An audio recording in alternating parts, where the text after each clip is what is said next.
It is 8:13 a.m. Pacific Daylight Time. It is the 11th day of August, 2025, and this is episode 1144 of Bitcoin, and I'm your host, David Bennett, who's going to bring you all the Bitcoin news that you can use. That's right, I'm curating it for you so you don't have to scroll through 12 different websites and try to figure out which one of the news stories actually is not hype, gives you real signal. I do all of that for you so that you can drive to work or do dishes or clean up the house or whatever it is that you do that you don't need your eyes for. I'm going to tell you all about what the hell happened, and we're going to talk about nationalization concerns on Bitcoin.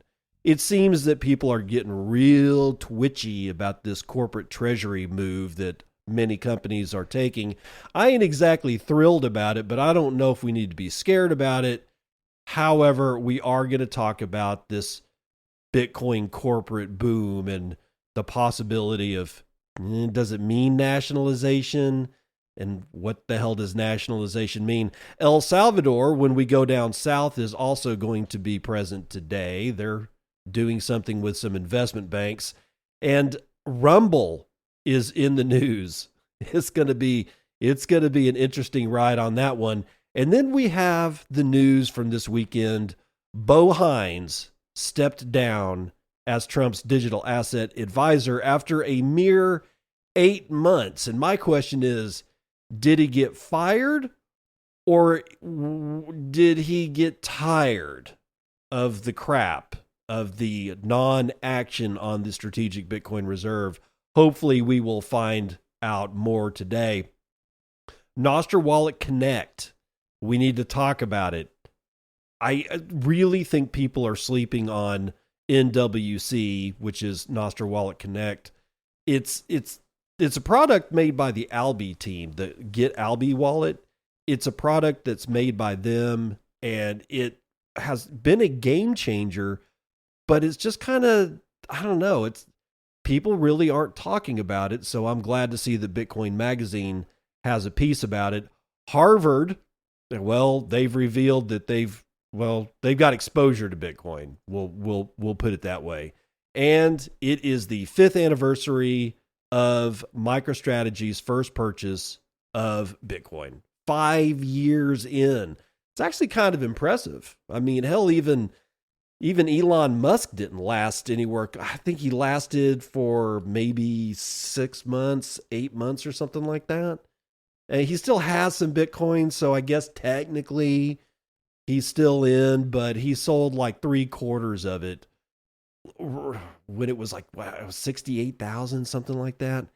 We'll talk about the strategy thing. And then a word to the wise, a word of warning. Atlas 21 is going to talk about the frequency of kidnapping, specifically among Bitcoin investors. But let's go back up to the top. Bitcoin's corporate boom raises Fort Knox nationalization concerns. And Fort Knox is in quotes in this headline by Zoltan Vardai from Cointelegraph.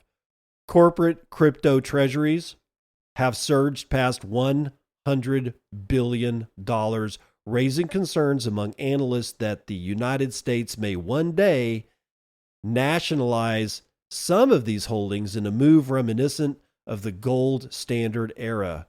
Corporate crypto treasuries have surpassed $100 billion of digital asset holdings, with Bitcoin treasury firms amassing 791,662 BTC, worth roughly $95 billion at the end of July, representing around 3.98% of the circulating supply. Let's just call it 4%. The growing corporate holdings may present a new centralized point of vulnerability for Bitcoin, which may see the world's first cryptocurrency follow the same, quote, nationalization path as gold did in 1971, according to crypto analyst Willy Woo. Quote, if the US dollar is structurally getting weak and China is coming in, it's a fair point that the US might do an offer to all the treasury companies and centralize where it could be then put into a digital form, not create a new gold standard, Willie Woo said during a panel discussion at Baltic Honey Badger.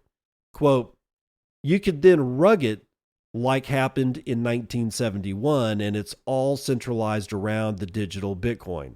The whole history repeats again, back to the beginning, end quote. In 1971, the Nixon shock, where U.S. President Richard Nixon ended the Bretton Woods system, suspending the dollar's convertibility into gold and abandoning the fixed $35 per ounce rate, effectively ending the gold standard. Wu noted that institutional adoption is still a critical step for Bitcoin to replace the U.S. dollar, surpass gold, and become a new monetary standard. Quote, that's not going to happen until you get large gatekeepers of capital opening up to Bitcoin and pouring money in. The analyst comments come amid a period of accelerating institutional adoption 2 weeks after 35 publicly traded companies surpassed 1,000 Bitcoin in balance sheet holdings each. Nationalization efforts may also target Bitcoin whales, according to Preston Pish, co-founder of the Investors Podcast Network and Bitcoin venture fund Ego Death Capital. Quote, they're going to take the Bitcoin because it's going to have an institutional custodian that does not want to go to jail, he explained, adding that the first targets may be private entities that have a lot of Bitcoin, end quote. I gotta pause. It's not that what they're saying isn't possible. It's that I'm sensing that this is more about injecting fear, uncertainty, and doubt into the Bitcoin system to get the price to relax. Because Willie Woo and Preston Pish they're kind of like big dogs. I mean, a lot of people know Preston Pish, but maybe not Willie Woo. Well, trust me, man. Millions of people listens to what these gentlemen have to say. And I honestly think they're being a little bit paranoid, and their paranoia is infectious when they have that many people that they influence. I'm just saying, like I said, I'm not saying that they're wrong. I'm not saying that it can't happen. I'm just saying that there seems to be something, I don't know, man. My gut feeling is that there's a little bit of price suppression action through social engineering, but I mean, that's a kind of a crappy thing to say, but it's my gut feeling. I can't lie about these things. Anyway, back to it. Despite the nationalization concerns, the growing corporate adoption may present a potential $100 trillion market opportunity. Bitcoin is already a $2 trillion asset at just 16 years of age, said Wu, adding that, quote, we've got 100x to grow, and it's probably going to take decades to get there. Yeah, well, when you guys are talking this way, it's no wonder it's going to take that long. Anyway, Wu's projection aligns with prior forecasts from Adam Back, co-founder and CEO of Blockstream, who's described Bitcoin as a $200 trillion market opportunity in the long term. Quote, a sustainable and scalable $100 to $200 trillion trade front-running hyper-Bitcoinization. Scalable enough for most big listed companies to move to BTC Treasury, said Back in an April 26th X post. And of course, hyper-Bitcoinization is the theoretical future where Bitcoin becomes the largest global currency. Again, what evidence do these people have other than it's happened before with gold? Yeah, except the United States basically owned most of that gold. It was their property to do with what they wanted, right? So, and at that point, the world essentially was, because the United States was, on a gold standard. Kind of. It wasn't exactly like a full peg to the dollar to, some amount of grams of gold. It was a little bit more floaty than that. I think the last time that the United States was fully on a gold standard was sometime before 1935, somewhere around there. But I could be off by a few years. The point is, the government they don't own enough Bitcoin to be able to call these shots unless they want to go out and do what they did back in the 30s, where it was an executive order 1601, I believe, where the gold was confiscated and you were told you have to turn it in.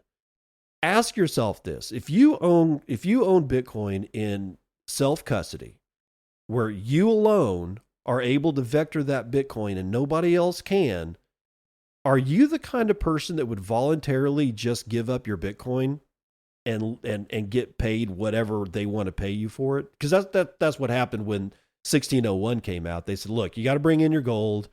We're going to give you like cash money for it, but you got to surrender your gold. Otherwise, you're going to go to jail. Did a lot of people turn in their gold? Yes, they did. But I can guarantee you that a shitload of people, especially back then, when most people were still living in a rural environment.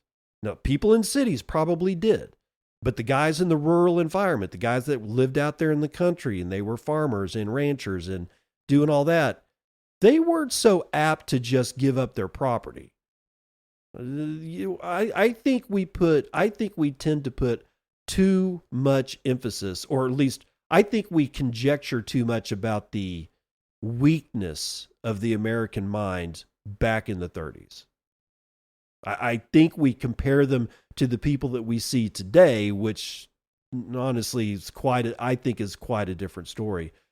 But again, let's go back to the question. Would you just say, oh, well, the government said I got to turn in my Bitcoin, so I guess I'm going down. I guess I'm going to go do it. Is that really what you would do? Because honestly, prove it. Prove I have the Bitcoin. You can prove that I bought it because, KYC Bitcoin, unless you bought it off the street, from some dude, and which is great. The non-KYC Bitcoin is the best Bitcoin, but the majority of the Bitcoin that's floating around is probably KYC, or at least the majority of the Bitcoin that we see transferring back and forth today. Like a whale that's got 10,000 Bitcoin in a wallet that he hasn't touched, for 15 years, probably not KYC. Enough of it is, though. So some of my Bitcoin is definitely KYC. So they'll call me up and they'll say, Mr. Bennett, we see that on these dates you bought Bitcoin. And I'll say, yeah, I did. Okay, we're going to need you to turn that in. It's like, sorry, I don't have control of those keys anymore. I just don't. And I'm not going to say I had a boating accident. I'm just going to literally say I don't have access to those keys. I just don't. And unless they want to put me in some kind of mind scanning device or something like that, which they don't really have, then there's no way to prove that I'm in control of the thing. Does that mean that I'll get away scot-free? No. But I mean, at one point or another, we kind of got to stand up to this kind of crap. Otherwise, we're going to let Preston Pish and Willie Woo scare the living bejesus out of everybody into selling their Bitcoin, because what they basically stated is that this is an unsafe investment, and these are the two of the guys that are supposedly on Bitcoin's side. See, this is what I don't like, when people don't respect the kind of influence that they've generated, the influencer that they've generated themselves to be. It doesn't mean that I'm not saying that influencers are good. I'm just saying that they exist. And Preston Pish and Willie Woo are both influencers. You can scoff all you want, but they are. And people listen to them. And not just some people, a lot of people. And they've just telegraphed that this is an unsafe thing because the government's just going to take it away from you. This is where we're supposed to say no. Here's the line in the sand. No more. You can't just arbitrarily take my property. Maybe you can in Russia. I don't care. I don't live in Russia. I live in the United States. I have property rights. And if we don't defend them, then we absolutely will lose them. And if we lose them now, then that means that we aren't taking care of our children, our children's children. We're not caring about our legacy. Your legacy is to be defended, not to be turned over just because Preston Pish said scary words. Let's move down to El Salvador, where a new law is allowing investment banks to hold Bitcoin. Atlas 21 has it. El Salvador's National Assembly has approved legislation allowing major financial institutions to apply for a license to provide services denominated in Bitcoin and other assets.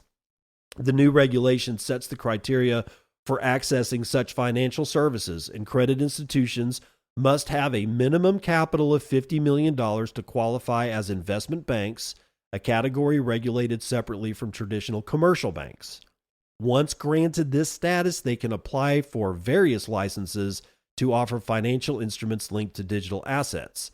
The services are exclusively intended for, you guessed it, sophisticated investors, which is in quotes, which means nobody really knows what the hell that definition is. But individuals that have more than $250,000 in liquid assets, potentially including Bitcoin itself, is part of the definition that El Salvador is using at this time. The new regulatory framework marks a paradigm shift from the country's initial strategy. In 2021, El Salvador made Bitcoin legal tender, but the policy was later revised in 2025 to meet the conditions from the IMF, which in my opinion was a big mistake. Not because they took Bitcoin out of legal tender status, but because they're having any dealings at all with the International Monetary Fund. Bukele should know better. In fact, at this point, all world leaders should know not to do business with the IMF, not to touch the World Bank, and basically tell the UN to fuck off. Anyway, the legislation introduces 3 categories of crypto licenses: a Bitcoin service provider, a digital asset service provider, and a digital asset issuer. In practice, the regulation allows institutions to hold Bitcoin, issue tokens, and structure crypto-related deals with the current licensing regime rather than creating a new one. According to Representative Dania Gonzalez, a supporter of the law and backed by the Ministry of Economy, quote, the institutional architecture of the Salvadoran financial system will be expanded as a new but regulated and supervised entity complementary to the traditional banking system that we are all familiar with. So they're going to allow some banks to get licenses to be able to hold Bitcoin, I guess on behalf of themselves, other institutions, and retail. I don't know. The retail wasn't really mentioned here, but they're using the term sophisticated investor. And again, that means what? $250,000 in liquid assets. How many people in El Salvador have $250,000 in liquid assets? Probably not much in the form of retail. So we're talking about other institutions and maybe government entities, who knows? But hey, it's happening. And then we have Rumble. Rumble. And I forgot that they had been backed by Tether. So let's get into it from the block and James Hunt. Tether-backed Rumble eyes a $1.17 billion Northern Data acquisition pending Bitcoin mining division sell-off, and their stock jumps 20%. Rumble, the popular video sharing platform and cloud services provider, announced on Monday its intention to acquire Bitcoin miner and high-performance compute specialist Northern Data in a potential $1.17 billion deal. The all-stock transaction would see shareholders receiving 2.319 shares of newly issued Class A Rumble for each Northern Data share, giving Northern Data shareholders an approximate 33.3% ownership of Rumble, assuming all shares are tendered. Tether, which is a 54% majority shareholder of Northern Data, indicated support for the deal and would become the single largest holder of Rumble's Class A common stock at the same ratio, offering a multi-year GPU purchase commitment on closure, according to a statement. Pausing, just to remind people, if you didn't hear the first words, Tether is going to be a 54% majority shareholder of Northern Data, which means they're going to own quite a bit of Rumble. And what have we been noticing about Tether? They are branching out into almost every conceivable industry that you can get into. They're already doing massive deals in agriculture. And now with Rumble, which is becoming even more popular by the day, and hopefully one day it and something else will completely replace YouTube, because that son of a bitch has got to die.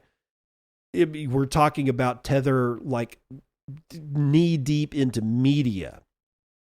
Now, I think this is important to note that Tether is not just going to issue stablecoins. They're going to infect as many industries as they potentially can. And God knows they got enough money to do it. Continuing in December, Tether, the world's largest stablecoin issuer, made a $775 million strategic investment into Rumble to help grow the YouTube alternative platform. Quote, the combined company would emphasize not only AI leadership, it's AI, but also data privacy and independence on a global scale, Rumble said on Monday. In a separate press release, Northern Data said it has been informed of the potential exchange offer and is willing to entertain further discussions with Rumble relating to the deal. Now, Rumble chairman and CEO Chris Pavlovski would continue to own Rumble shares, representing a majority of the voting power of the company. Pavlovski also expressed support for the offer and said he will vote all his Rumble shares in favor of this transaction. Northern Data reported strong growth in its H1 2025 financial results on Monday, with revenue increasing by, 72% to $109.8 million compared to the H1 of 2024. This growth was driven by the success of Taija Cloud and Peak Mining, with mining revenue rising 49% year over year to $62.3 million due to increased capacity and higher Bitcoin prices. Rumble stock has gained 20% in pre-market trading on Monday following the news, according to TradingView, currently changing hands at $9.48 a share. That's the whole article, but there's something here that was never really discussed in detail. Let's go back to the headline.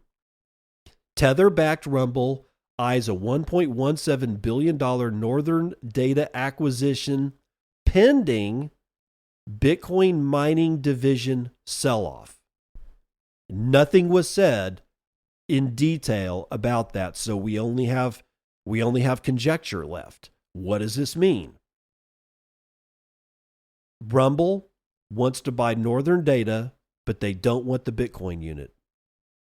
That's the way that I read this. Why would you not want the Bitcoin unit?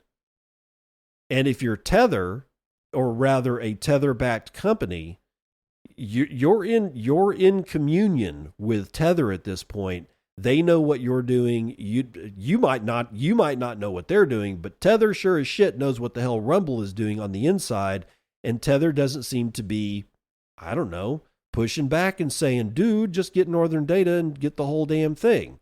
But no, this reads to me that they only want the AI division and the cloud services, but they do not want the Bitcoin mining. I don't know exactly what that means. I'm not actually going to worry about it. Rumble is still at this point way too small to rival YouTube at scale. I hope they do. Somebody's got to, but the whole thing is rather ridiculous. And it makes me feel a little dirty, which is why I'm glad I have SoapMiner brand soaps. Go get them at SoapMiner.com. That's SoapMiner.com. Makes all of his soap by hand, and they're all 100% tallow soaps. In fact, at most, there's like 5 ingredients in these things. Like, let's start with the base soap. You can actually get uncolored, unflavored, nothing else in it soap called Rough Cut Tallow. 5-ounce bar, going to cost you $7, but they only accept Bitcoin. We'll get to that here in a second. It has 3 ingredients. It has distilled water, it's got lye, and it's got 100% beef tallow. All of his soaps are basically made the same way. You got Earl Grey tallow, and the ingredients would just simply include a little bit of Earl Grey tea as an extract. I don't know exactly how SoapMiner does it, but the base soap is still water, lye, and beef tallow. There's not any parabens. There's no weird industrial scale chemistries going on. It's just soap, and this stuff will get you clean. So let's talk a little bit about the fact that he only accepts Bitcoin. You cannot pay this man fiat. He will not take credit cards. He will not take cash. He will not take a check. He's not going to deal in fiat. He is 100% Bitcoin only, which is why I'm really proud that he is one of the vendors in the Circle P. The Circle P is open for business, and it's where I bring plebs with goods and services for sale to you, other plebs, who actually may want to buy said goods and services. And if you've never tried SoapMiner soap, this is your chance. Use Bitcoin and get a 10% discount on your entire purchase. Again, Bitcoin and, all one word. Use it as the coupon code. You'll get 10% off of rough cut tallow, Earl Grey tallow soap, goat milk, lemongrass, redacted, which has got a bunch of charcoal in it. It's a great deodorizing soap. Trust me on this. I love this stuff. He's got tea tree, he's got pine tar, he's got cedar wood, he's got peppermint, and he's got lavender. This is the best soap that I've ever used. And honestly, $7.50 for a bar that lasts a family of 4 for over a month. Are you kidding me? It's the best deal going. Go to SoapMiner.com, pick up your soap, use Bitcoin and for a 10% discount. Now, Bo Hines has quit. He said, nope, I'm gone. He steps down as Trump's digital asset advisor after 8 months in service. Alex Larry for Bitcoin News. The White House top digital assets policy advisor Bo Hines under President Donald Trump is leaving after 8 months running the administration's strategy. The 29-year-old executive director of the White House Crypto Council says he's going home, back to the private sector, but will work part-time in government as an advisor on artificial intelligence alongside AI and crypto czar David Sachs. Together, we have positioned America as the crypto capital of the world. I guess that was his parting shot. Hines was appointed in December of 2024 and led several major digital asset policy initiatives, including the 2025 Regulatory Action Plan for Digital Assets, the first ever White House Crypto Summit, and the launch of the Genius Act. He also drove efforts to build a national strategic Bitcoin reserve, which he described as a cornerstone for U.S. financial security in the digital age. Patrick Witt, the council's deputy director and former Pentagon technology official, is expected to take over for Mr. Hines. Witt has overseen programs at, DARPA, the Defense Advanced Research Projects Administration, DARPA. They're a little dark. Now, I mean, they're responsible for the early internet, but still DARPA is essentially the investment firm for the United States government in research and development, and it's kind of scary. But he also was part of the Missile Defense Agency and has worked in strategic capital management roles at the Department of Defense. Oh, I love strategic capital management. It's the banking arm of the Defense Department because I guess war needs a bank. Anyway, according to Sachs, Witt will work alongside CFTC Senior Policy Advisor Harry Zhang to push forward pending legislation such as the Clarity Act and implement the council's recommendations. One of Hines' biggest projects was the creation of the Strategic National Bitcoin Reserve. The order prohibits selling any government-held Bitcoin and mandates budget-neutral ways to acquire more Bitcoin, meaning no extra cost to taxpayers. To meet the requirement, Hines proposed revaluing gold holdings. Currently, the gold on the government's books is priced at $42.22 per troy ounce compared to the about $3,400 it can fetch on the spot market. Hines suggested that the gains from revaluation could be partially converted into Bitcoin, and some of the gold, once revalued, could be exchanged for Bitcoin, boosting the country's Bitcoin reserves without adding any extra cost to the national budget. But the reserve has faced delays and criticism over transparency. In a recent interview, Hines refrained from stating how much the government holds of actual Bitcoin, citing several reasons we're not disclosing at this time. Wow, just completely untransparent. Anyway, some reports say it's as low as 29,000 BTC, much less than the 200,000 Sachs once claimed, with disputes over whether the seized assets count as government property causing confusion. Witt's promotion could mean a change of direction. Observers say this means the administration is moving from policy theory to direct investment in Bitcoin infrastructure, making it part of the nation's economic and foreign policy toolkit. Bo Hines' resignation comes as the Trump administration is making a series of pro-Bitcoin moves. In addition to the Bitcoin Reserve Order, President Trump signed measures to urge regulators to allow 401k retirement plans to include Bitcoin and digital assets, end debanking practices targeting lawful digital asset firms, and nominated digital asset advocate Stephen Mirren to the Federal Reserve Board of Governors.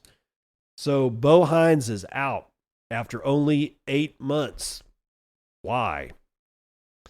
I think people are conjecturing that there's two sides.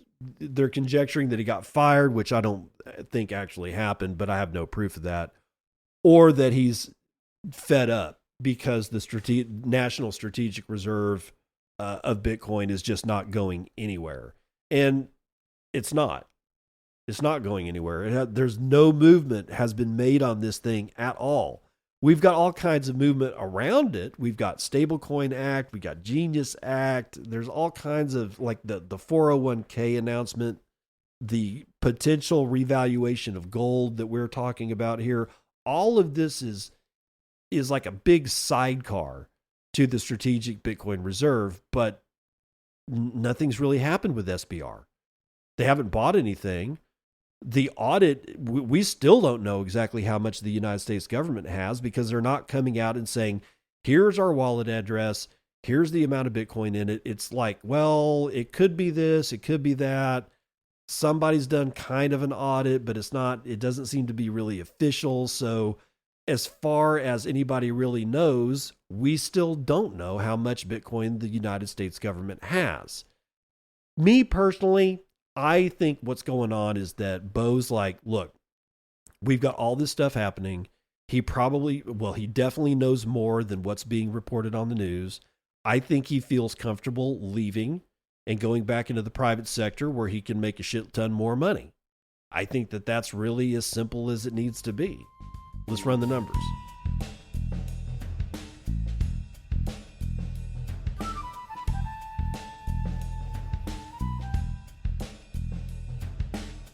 West Texas Intermediate oil is up only slightly to $63.92 a barrel. Brent North Sea is up only slightly to $66.62 a barrel. Natural gas down 1 1/4. Gasoline is down 1/2 to $2.07 a gallon. Shiny metal rocks are having a bad day today, especially gold, which is down 2 1/3 percentage points to 34.10 and 5 dimes. Silver is down 1.8%. Platinum is up 0.18. Copper is down 1/4, and palladium is up 1 3/4. Most of ag is in the green today. Only loser is lumber, 1.53% to the downside, and the biggest winner seems to be chocolate, well over 5 percentage points in the green. And then we got live cattle, which is down 1/2. Lean hogs up over a full point, and feeder cattle down 0.77%. The Dow is down 1/3, while the S&P is up 0.05, as is the NASDAQ, and the S&P Mini is down 0.25%. Meanwhile, we have a price tag on Bitcoin of $120,300. That is a $2.39 trillion market cap, and we can only purchase 35.9 ounces of shiny metal rocks with our one Bitcoin, of which there are 19,904,710.19 of, and average fees per block are low at 0.03 BTC in fees on a per block basis. It looks to be about 25 blocks carrying 87,000 unconfirmed transactions waiting to clear at high priority and low priority rates of 3 Satoshis per V byte each. 904 exahashes per second. So we've lost about 60 exahashes per second since last week. Have no idea why. It's okay, though. You'll be fine. From Gold Bullyoff, which was yesterday or Friday's episode of Bitcoin, and I've got an npub here, and it's not resolving into the name, so I am very sorry to whoever gave me the 500 sats, but I can read your note. It says, thanks again for another insightful episode. Looking certainly forward to the development regarding BitChat. What happened to the further explanation of the Cathedral project? Take care. Yes, Cathedral. I promise it's coming. It's just that I released the first episode of that series before I went to Colorado for 2 weeks, and now that I'm back, I need to actually start generating the other episodes of that. I promise it's coming. Just a lot of stuff on my plate right now. Anyway, Pies with 121 says, thank you, sir. No, thank you. Wartime with 133 says, I'm Ron Burgundy? Yeah, probably. I like those. Oh, Turkey with 500 says nothing. And Terminar says good. Okay. Well, good right back at you, pal. That's the weather report.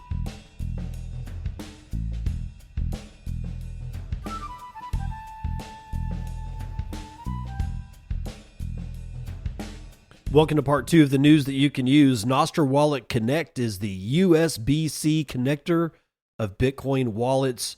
Moritz Kaminsky is writing this one for Bitcoin Magazine.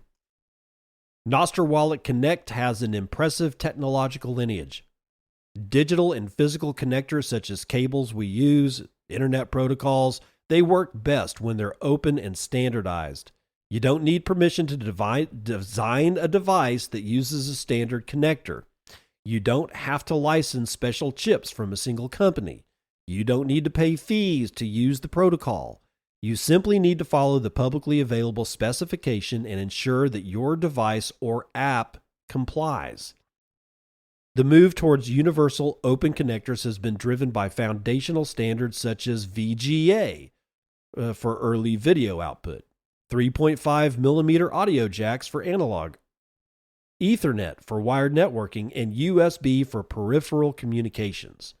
This evolution ultimately led to USB-C, a powerful unified connector designed to handle power, data, audio, and video across virtually all modern devices. Imagine trying to use another cable for all of your devices. By contrast, some communications protocols are proprietary. For example, Skype uses its own closed protocol to send and receive voice calls. The protocol is not publicly documented, and the Skype application is, of course, closed source. This makes it very difficult for anyone besides Microsoft, as the owner, to develop applications that can start or accept Skype calls. Another example is Sony's Minidisc, a proprietary digital music format and disc. It required specific Sony hardware to play or record, and eventually lost out to the MP3 players that used open formats and USB mass storage. Since the introduction of the Lightning Network, Bitcoin payments have seen great innovation aimed at improving the user experience while reducing complexity for developers thanks to open standards like WebLN, LNURL, Lightning addresses, and Nostr Wallet Connect. Nostr Wallet Connect is an open protocol that connects Lightning wallets to apps. It provides a standardized way for both sides to communicate and is capable of carrying multiple signals, essentially acting as the USB-C cable for apps and Bitcoin wallets. Today, the NWC ecosystem includes a growing range of apps and wallets, from games and fintech tools to hardware devices. It has decoupled from Nostr's major use case of social media apps. Despite Nostr's role as the coordination layer for NWC, wallet and app users don't need any Nostr keys or specific knowledge to enjoy seamless in-app payments directly from the user's own wallet. Each new wallet and app contributes to the overall growth of the ecosystem, but what's most important is that any other app can seamlessly onboard users from existing NWC-enabled wallets. And vice versa. Each new wallet can immediately offer many new use cases to its existing user base. This modular and interoperable design mirrors what made the early internet and USB-C so successful: the freedom to innovate without asking for permission, and the ability to plug in and play across platforms. Just as USB-C allows seamless connections by linking flash drives to laptops, sound systems to computers, and cameras to PCs, NWC makes it just as effortless to connect Bitcoin Lightning wallets with web or mobile apps. Whether a user relies on a custodial wallet, a self-custodial mobile app, or a full Lightning node, Nostr Wallet Connect enables instant operability across those platforms. Here's 2 examples showing how apps can unlock new environments for wallets through Nostr Wallet Connect integration. The Albi browser extension transforms any Nostr Wallet Connect compatible wallet into a fully featured browser wallet, allowing users to make one-click payments directly on the web. No QR code scanning, no device switching, and no browser-specific software required. The Albi MCP server, as another example, enables payments via AI agents, turning every Lightning wallet into an agentic wallet that can send and receive payments through chat or even act autonomously. In short, several Lightning wallets are already equipped to offer their users completely new environments and, therefore, ways to explore fascinating use cases like agentic commerce or web-native payment experiences like gaming or zapping.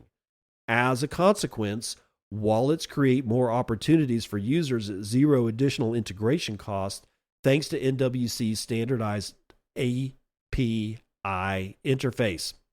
USB-C leverages the capabilities of host systems to power and communicate with connected devices.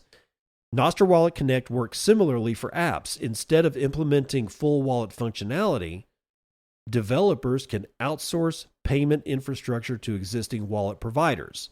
This enables apps to integrate Lightning payments by simply orchestrating payment intents via NWC between connected wallets. The result is a zero custody architecture where no user funds are held by the app and no regulatory burdens or complex key management exists. Developers are free to focus on building great app experiences without needing to become wallet providers themselves. Open standards like NWC don't just simplify integration, they enable new use cases and new business models. Bitcoin-based subscription payments are one example. With well-defined permissions and protective budgets, users can grant apps controlled access to their wallets. In turn, those apps can request recurring monthly payments. Tools like Flash help merchants and developers set up these subscription flows, and platforms like LND Hub Studios already leverage NWC to offer premium subscriptions paid in Bitcoin. And just as connecting devices via USB-C is seamless, NWC provides a plug-and-play experience for apps and wallets. The protocol handles all of the complexity, so users don't need to copy and paste connection secrets manually. Connect your wallet, whether on Nostr or elsewhere, is now as simple as plugging in your phone to charge. NWC was created to unify and simplify wallet-to-app connections across diverse domains. Its greatest success so far has been becoming a near-universal interface for Bitcoin payment use cases. The result is a simpler, faster, and more seamless user experience. Today, USB-C supports Thunderbolt. NWC is equally versatile to include other protocols. The community is actively discussing an extension for on-chain transactions, trying to expand NWC's functionality well beyond the Lightning Network. Multi-currency support is another promising innovation, with stablecoin to Bitcoin and the Lightning Network. As a straightforward messaging layer, Nostr Wallet Connect is able to accommodate new use cases to keep up with changing user demand and ecosystem requirements. Just as USB-C delivers electrical power to charge devices, NWC wallets deliver payment capabilities to supercharge apps with in-app transactions in a very simple way. That's what is catching on fast in the developer community. Geyser, Bitcoin Plus Plus, and Presidio Bitcoin already made it a core part of their hackathons. Today, a growing ecosystem of app and wallet developers are working together to create an alternative to the fragmented cables of the payment world, individual APIs, closed systems, and custom integrations, with one interoperable standard to spur innovation in payments and Bitcoin adoption. So I wanted you to hear that one because Nostr Wallet Connect is how I do all of my Lightning stuff now. Well, 95% of it. If I'm zapping somebody on Nostr, my Nostr Wallet Connect was used to connect my Lightning node to my GetAlby extension in my browser.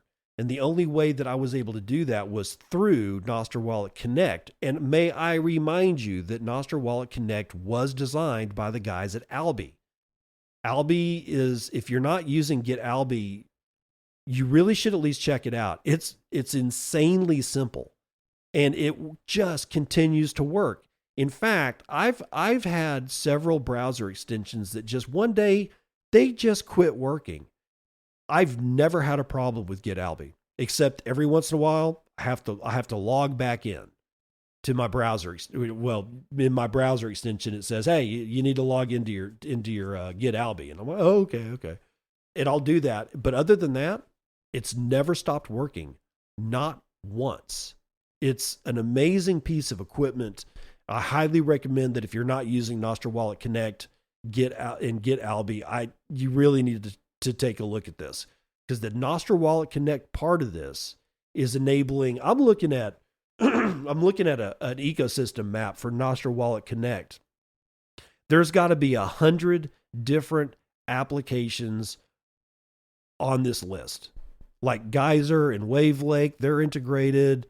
Is there anything? Hold on. Let me see if I can. Let's see. Trying to expand this. It just doesn't want to expand. There we go. Let's see. BTC Pay Server, BuzzPay, Cashew Redeem, Clams, Zapit. Let's see. Was wallet interfaces? There's like Vortex, Nostr Pay, Brick Wallet, Bullish NWC. Of course, the GetAlby and Alby Go kind of stuff is there. Zeus is there. It's like there's just so many applications that are able to connect to Lightning Network or Lightning wallets via Nostr Wallet Connect. It's amazing, but not as amazing as Harvard News. Well, okay, Harvard News is not that amazing, but it's something. It's there because Harvard has revealed a $116 million investment in BlackRock's Bitcoin ETF. So no, they don't hold it directly. That's okay, though. Matt DeSalvo, decrypt.co. Top universities, Harvard and Brown University, are the latest institutions to buy exposure to Bitcoin. The Harvard Management Company, which is a wholly owned subsidiary of the university, has a $116 million position in BlackRock's iShares Bitcoin Trust, according to a 13F form filed with the SEC. And not one to be left out, we have Brown University, which first bought exposure to Bitcoin back in May. They've upped its position in BlackRock's ETF, and they now hold $13 million worth of shares, a similar filing shows. The filings are the latest examples of traditional institutions seeking exposure to the largest cryptocurrency by market cap. So that's really all we need to know, except for this. Harvard's endowment is something like $52 to $54 billion. In all honesty, $116 million in comparison is like sub 1%. Sorry, my dog's freaking out. Sub 1% of that $52 billion endowment. But it is Harvard, and it is a first step. So there it is. And it was all started by Michael Saylor and MicroStrategy, which has now become Strategy, or some people say Strategy B. Whatever. Helen Part's Cointelegraph takes us on a little history lesson. Strategy adds $18 million in Bitcoin on its 5th anniversary of BTC Strategy. Michael Saylor Strategy, the world's largest public holder of Bitcoin, made its very first BTC purchase in August, marking 5 years since adopting Bitcoin as a treasury asset. Strategy acquired 155 Bitcoin for $18 million during the week ending Sunday, according to the SEC filing made on Monday.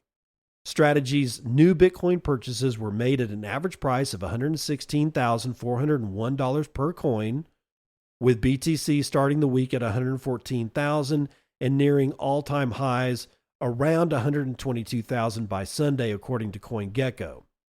Strategy's latest Bitcoin acquisition coincides with the 5th anniversary of its BTC Treasury strategy, which was launched on August the 11th, 2020, with a $250 million buy of 21,454 Bitcoin. Man, that dude made out like bandits. Anyway, since Strategy's first Bitcoin purchase, the price of Bitcoin has surged 960% from around 11,400 to where we are now at about 120,000. Wow. God, he really did nail that trade to the wall. Despite the rising prices, Strategy, formerly known as MicroStrategy, has never stopped buying BTC since. They now hold well over 600,000 BTC, and they acquired that across 74 separate purchases. Quote, "If you don't stop buying Bitcoin, you won't stop making money," Strategy co-founder Saylor said in a post on X. In late 2024, Saylor pledged to keep buying Bitcoin no matter how high it goes. In June, Strategy's co-founder doubled down on his Bitcoin price forecast, predicting that Bitcoin is going to hit 21 million in the next 21 years. You know, that whole prediction is just bullshit, because it's just a bunch of the number 21. Anybody can do that. That's not a prediction. That's a marketing piece, but I digress. With Strategy celebrating 5 years of Bitcoin adoption as a treasury asset, its latest buy disappointed many observers. Oh my God, they're so disappointed. The humanity. We're all going to die. Only 155 BTC? Looks like you need to raise more fiat. Coin Bureau founder Nick Puckrin commented on Saylor's post on X. While modest, especially compared with its 21,021 BTC purchase in July, the 155 BTC acquisition is not the smallest in Strategy's history, but it does come very close. The smallest Bitcoin purchase in BTC volume was back in March, when it bought a mere 130 Bitcoin for $10.7 million in cash. By dollar value, the smallest was a $5 million acquisition of 155 BTC back in November of 2023, according to Strategy data. So here it is today, Strategy's birthday. They are 5 years old when it comes to Bitcoin. Rah, and people are still... people will find anything to complain about. It's like they just need something to be sad about. It says a lot about the human condition. Honestly, I think it's all a bunch of hooey. Okay, this one is not. Again, safety first. Understand operational security. Know your exits. Everywhere you are, everywhere you go, you should know how to get out of there. They tell you on the plane, hey man, exits in the 4 back, and there's usually 2 over the wings. You know, in case something bad happens, you should know how to get out of a movie theater. There's 4 exits. Well, at least 2 exits. There's always one in the front and in the back of the theater. You should know that, right? If you're in a restaurant, do you understand that if something bad happens, you don't have to go back out through the front door? You rock your ass through that fucking kitchen and get out of the service entrance. Yes, there's a delivery door. It's in the back, and you access that door through the kitchen. See, this is one of the things that people, they get themselves into trouble. They don't understand how to get out of the situation that they're in. It doesn't mean that you're going to be completely safe, even if you do know where all your exits are, but you will have a better time in case something bad happens if you understand how to get out of the situation that you're in, physically as well as mentally, but more physically. If you need to bail, you need to know where to bail to, because there is at least one kidnapping per week among Bitcoin investors, according to this crypto executive. I hate the word crypto. Atlas 21 brings it to you. According to Elena Vranova, founder of Glock and co-founder of Satoshi Labs, investors in Bitcoin and cryptocurrencies are facing a growing threat of physical violence, with kidnappings now occurring on a weekly basis. During Baltic Honey Badger 2025 conference held in Riga, Vranova highlighted how so-called wrench attacks, targeted physical assaults aimed at stealing private keys, are becoming increasingly common in the digital asset world. Quote, every week there is a Bitcoiner, at least one in the world, who gets kidnapped, tortured, extorted, and sometimes worse. Contrary to what one might think, kidnappings do not only target large cryptocurrency holders. The threat extends to investors with smaller wallets, making a wide range of users vulnerable, she explained. Quote, what seems to be a problem only for Bitcoin OGs is not really the case.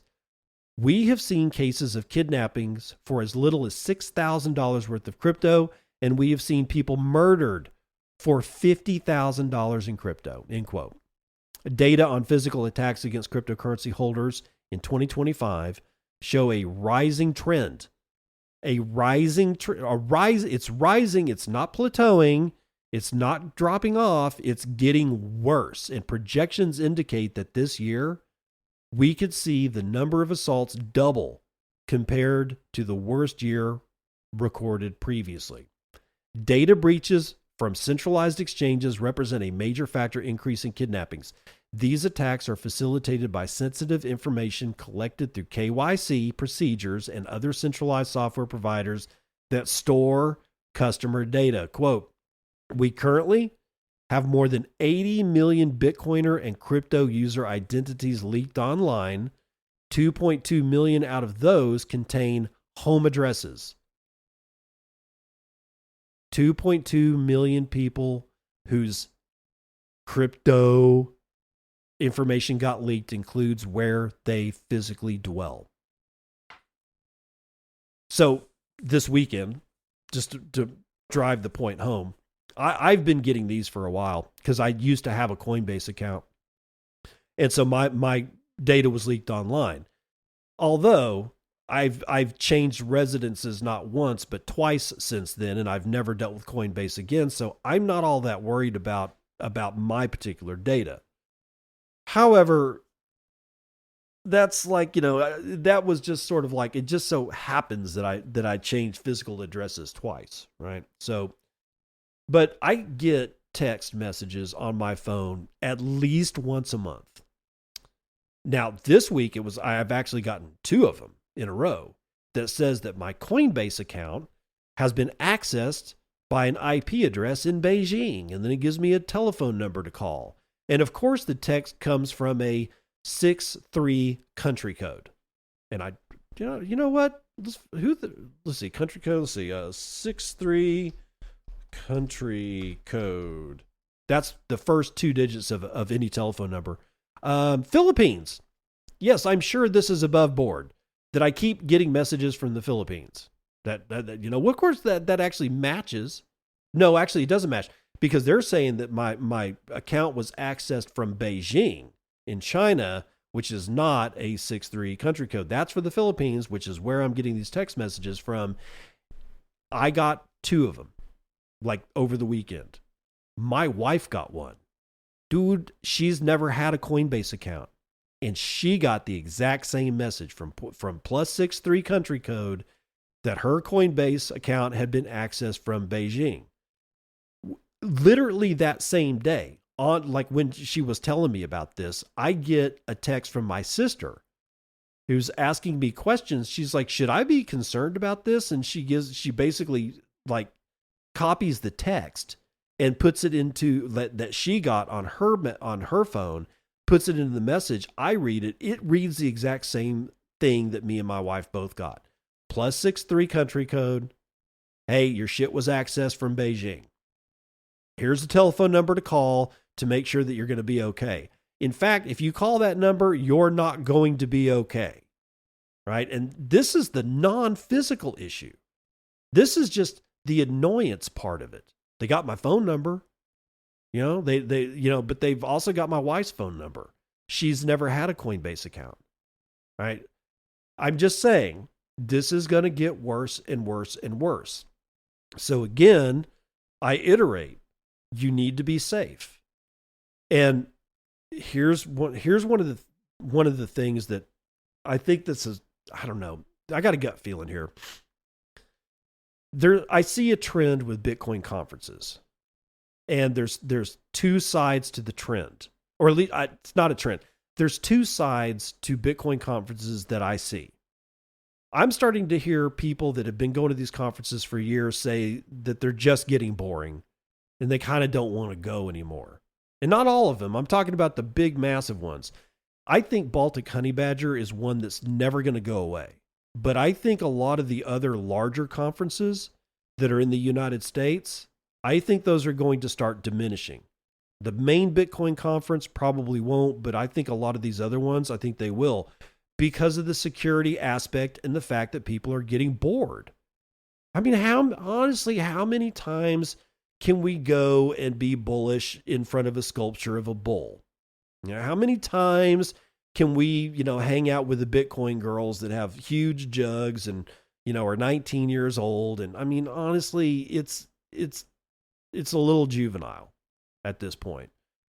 But it's the security aspect. When you go to one of these things, you are a freaking target, whether you like it or even if you don't own Bitcoin. If you go to the Bitcoin conference and you don't own any cryptocurrency or any Bitcoin whatsoever, but you've got a huge orange shirt on with a Bitcoin symbol on it, a big old, flat brimmed baseball cap that's all orange with a Bitcoin symbol on it, and orange shoes and orange pants, guess what? You're a target. Somebody's looking at you going, that guy's got Bitcoin. He's at a Bitcoin conference and he's wearing all the swag. Don't do that. Wear jeans and a t-shirt or shorts and a t-shirt. Make sure that there's nothing on it about Bitcoin or any kind of cryptocurrency whatsoever. You don't have to flag yourself as a target.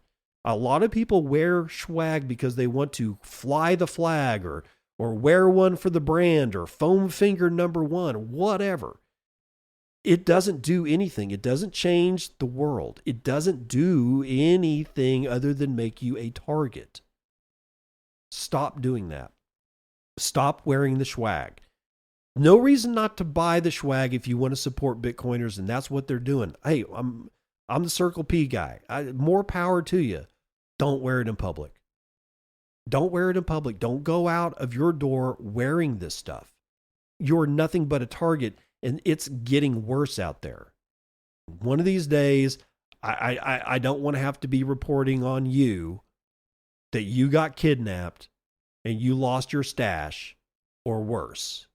I'll see you on the other side. This has been Bitcoin and I'm your host, David Bennett. I hope you enjoyed today's episode and hope to see you again real soon. Have a great day.